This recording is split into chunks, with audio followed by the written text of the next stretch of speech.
você nunca perde em ser transparente com os seus clientes. Bom, pessoal, o tema que eu gostaria de trazer para vocês hoje é conflito de interesses, tá? Conflito de interesses é um assunto delicado. Eu vejo que muitas vezes quando algum influenciador ou algum outro profissional do mercado financeiro precisa se promover, ele usa muito essa parte do conflito de interesses, né? Do seu assessor, do seu gerente de banco, eles terem conflitos, né? Estarem conflitando interesses aí na prestação desse serviço. Por exemplo, quem que garante que eu, Arthur, como assessor de investimentos, não posso estar sugerindo investimentos que me paguem, que eu tenho um rebate maior do que outros, né? Ou seja, pensando primeiro na minha comissão, na minha remuneração, em detrimento do que é melhor para você, cliente. E aí eu tenho algumas provocações para fazer, né, em defesa disso e depois alguns pontos que eu utilizo para reduzir ainda mais esse conflito de interesses, tá? Então a primeira coisa é que, embora naturalmente exista um conflito de interesses e exista um voto de confiança inicial do cliente com o assessor, não é garantido, né? Nada garante de o fato de ter conflito de interesse que eu estarei conflitando interesses, né? Aliás, os assessores que estão há mais tempo no mercado, eu acho que boa parte deles já entendeu que os ganhos que um assessor vai ter, ele vem no longo prazo, com clientes satisfeitos, indicando mais clientes, e aí sim que a coisa começa a fazer sentido para nós assessores, tá? Então, primeiro, não necessariamente eu estarei conflitando interesses só porque existe o conflito de interesse. Segundo ponto, eu vejo que naturalmente esse conflito de interesses ele vai se reduzindo ao longo do tempo, conforme o cliente vai criando mais confiança no seu assessor. Por exemplo, você pode perguntar para os meus clientes que estão há 10, 15 anos comigo, se passa pela cabeça deles de que eu estou conflitando interesse, que eu estou colocando os meus interesses na frente dos deles, né? Ninguém fica assim 10, 15 anos trabalhando juntos se a gente não estiver prestando um bom serviço para eles, né? E aí eu tenho 2 pontos que eu desenvolvi ao longo desses anos que eu vejo que reduz esse conflito de interesse. O primeiro tem a ver com skin in the game, né? Eu ter a minha pele em jogo. Muitas vezes os investimentos que eu sugiro para os meus clientes, você vai verificar, eu tenho eles na minha carteira pessoal. E isso é uma coisa que eu deixo aberto para todos os meus clientes. Todos os clientes que são assessorados por mim, eles podem me pedir a qualquer tempo para eu abrir a minha carteira pessoal. Então eles vão saber exatamente no que eu estou investindo, dentro de cada classe de ativos, quais os cavalinhos que eu escolhi aí para essa corrida, né? Então, transparência total nessa parte, eles têm liberdade total para me perguntar, eu mando minha posição consolidada da minha carteira pessoal.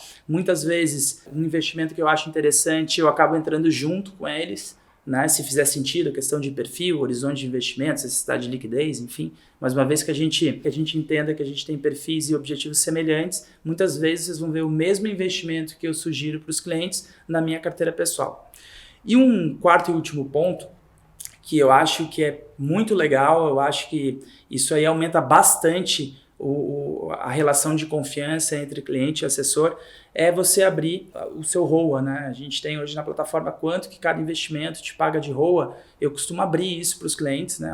Então aqui os fundos, a sugestão de fundos, o ROA que eu recebo é esse, né? Tem ROAs maiores, menores, mas é importante passar isso aí, né? Quanto que você ganha em cada um dos investimentos, de rebate no caso, e deixar eles bem à vontade de perguntar isso, para eles jamais pensarem que você está sugerindo um investimento pensando no que eu, como assessor, vou ganhar e não ele, como cliente, vai ganhar investindo nessa oportunidade que eu estou passando para ele, tá? Então, existe um conflito, resumindo aqui a nossa conversa, existe um conflito de interesse, sim, naturalmente, do nosso negócio. Não acho que por existir naturalmente esse conflito, que todo assessor vá de fato conflitar interesses. Segundo, esse conflito de interesses ele reduz ao longo do tempo, conforme essa relação de confiança vai aumentando. Terceiro, você ter skin in the game funciona bastante, né? Então, estar nos mesmos investimentos que os seus clientes, uma vez verificado perfil, necessidade, horizonte de investimentos. E por último, transparência total. Você abrir a sua plataforma, mostrar para o cliente se ele achar interessante, né? Se ele tiver curiosidade em saber quanto que você está recebendo de rebate em cada um dos investimentos que você está propondo para ele. tá bom?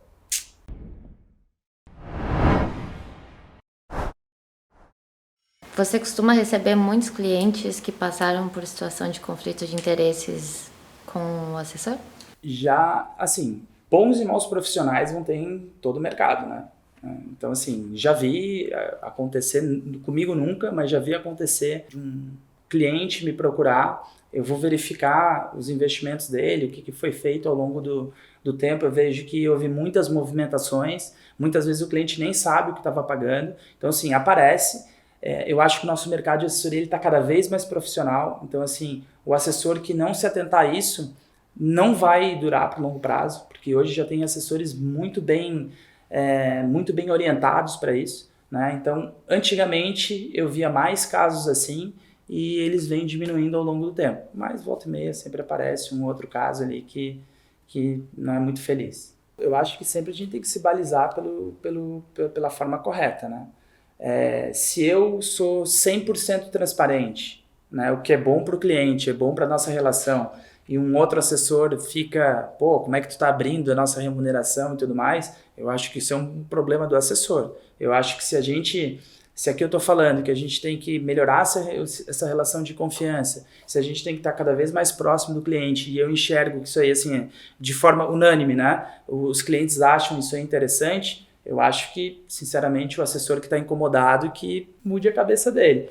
Eu acho que aí realmente é uma coisa que a gente tem que pensar no cliente, não se outro assessor vai achar legal, interessante ou não, cada um tem a sua maneira de trabalhar, e aí ao longo do tempo a gente vai ver qual a forma correta, qual o tipo de relação que o cliente vai gostar mais. Eu tenho uma convicção muito grande de que você nunca perde em ser transparente com seus clientes, né? Então, isso aí vai bem em linha com o que eu imagino que eu acho correto, né?